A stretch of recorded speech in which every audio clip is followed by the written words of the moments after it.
The All Ceylon Buddhist Congress has written a letter, and I will table that letter today. Its president or chairman, Chandra Nimal Wakishta, has signed it purportedly.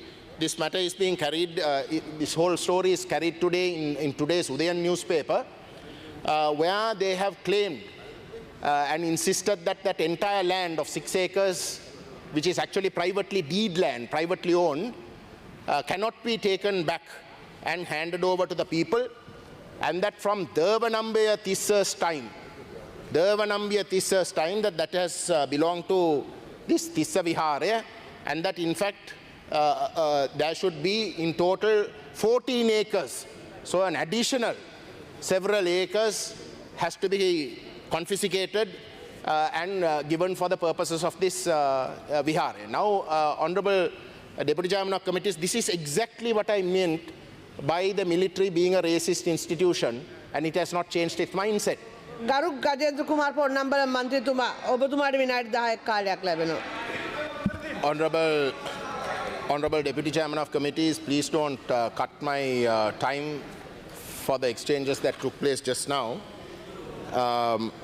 Madam, I have been someone who has been repeatedly saying that the military is still working on a counterinsurgency mode. They have not come out of that mindset where they have fought a war and in the process of fighting the war, they have transformed, unfortunately, and I'm saying this with utmost responsibility, into an institution that is against the Tamil people, against Tamil interests. And a classic example of that phenomenon is with regards to how the military has been involved in building this illegal vihara in Taiyatti, Tissa Vihara, where when we heard that the army commander at that time had come and laid the foundation stone and that it was being built on private land, at the DCC meeting, within a few days of that foundation stone being laid, the matter was discussed with the GA present, with the Tellipale Divisional Secretary present, and it was confirmed with the local government authority, Veligamam North Pradeshiya Sabha Chairman and Secretary present, and it was confirmed that it was on private land and that this land did not belong to any vihara. Despite the fact that a ruling was made at the district coordinating committee that that any building process must stop immediately, the military went ahead and built that illegal vihara. Now, this matter was brought up on the 13th of December 2024 at the DCC meeting when the Honorable Minister of Fisheries, Mr. Chandrasekhar chaired the sessions. It was also brought up again on the 31st of January 2025 when His Excellency President Anurukumara Dissanayaka chaired the DCC meeting. And in both those occasions, everyone agreed, the military was present, everybody agreed that the land was private, that it was private land and that it was in fact illegally being built without any formal legal process, and that a decision had to be made. Now, on the 13th of December, when I first brought this up under this new parliament, Honorable Deputy Chairman of Committees, the All Ceylon Buddhist Congress has written a letter, and I will table that letter today. Its president or chairman, Chandra Nimal Wakishta, has signed it purportedly. This matter is being carried, this whole story is carried today in today's Udayan newspaper, where they have claimed and insisted that that entire land of 6 acres, which is actually privately deed land, privately owned, cannot be taken back and handed over to the people, and that from Devanambaya Tissa's time, Devanambiya Tissa's time that has belonged to this Tissa Vihara, and that in fact there should be in total 14 acres. So an additional several acres has to be confiscated and given for the purposes of this Vihara. Now, Honorable Deputy Chairman of Committees, this is exactly what I meant by the military being a racist institution, and it has not changed its mindset. Because even if we are to assume that there is some truth to these claims, there is a legal process by which you must go. You can't, just because you are the military, you can't decide that you can break any law. The days of the law of the jungle is over, you see, but still they are operating on that basis. So when I searched for who this present president of the Sri Lanka All Ceylon Buddhist Congress is, he was the former director of the NIB and a deputy inspector general of police. So you can see the nexus. You can see the nexus in this illegality that is being orchestrated here. And that is why it is important for this government, if it is true to its pledges that it is not going to pursue racist policies and that it is going to uphold the rule of law, then that law must be fair. Whoever who breaches it, that law cannot be allowed to be breached in this way.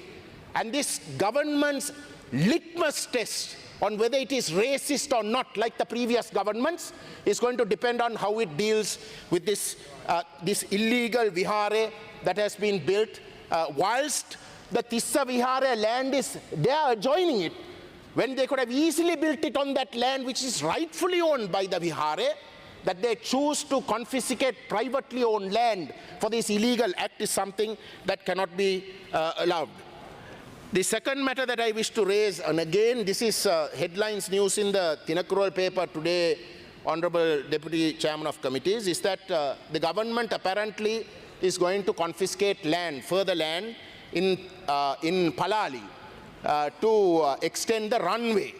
Now at the moment Palali runway is 1,300 meters, Honorable Presiding Member, and Katunayaka Airport is 3,400 meters, Ratmalana Airport is 1,700 meters. The current high security zone for Palali Airport can be extended, the runway can be extended within that current high security zone area itself for a further, to a maximum of 2,400 meters. That is considerably longer than even Ratmalana. Considerably longer than even Ratmalana. So the people of Palali who have been waiting to resettle in those areas are up in arms because the government is thinking in terms of confiscating more land. Now the president goes and says that all the land must be released, but here he is thinking in terms of, or this government is thinking in terms of confiscating more land when there is ample land that is already within the so-called high security zone in Palali for the use of that, for the use of the extension of the runway. So these matters should have been brought up in the DCC meeting. These matters should be discussed with the Tamil parliamentarians from Jaffna. We also have opinions. I mean, if you're actually going to build a much more capable international airport, actually Jaffna is the wrong place. It's in a corner. You can build it somewhere in the Vanni, somewhere in Vavunia, where you can serve Anuradhapura, where you can serve the east, where is a much more central area. So you don't go and build it in some corner. So these are matters that have to be discussed, and the government must not take unilateral action as reported in the newspapers, Honorable Deputy Chairman of the Committees. One other matter, the Land Reform Commission has an office in every district outside the Northeast. In every district outside the Northeast, there are 17 officers. In the Northeast, Honorable Deputy Chairman of Committees, for the North, there is 5 districts in the North. There is only 1 office in Jaffna. And in the East, for Batiklo and Trincomalee, there is only 1 office in Batiklo.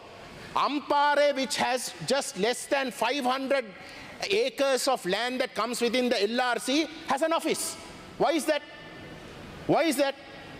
Shouldn't there be an office in every district of the Northeast? Why is it that there is only 2 districts, 2 offices in areas that are predominantly Tamil speaking? Isn't there something wrong with that?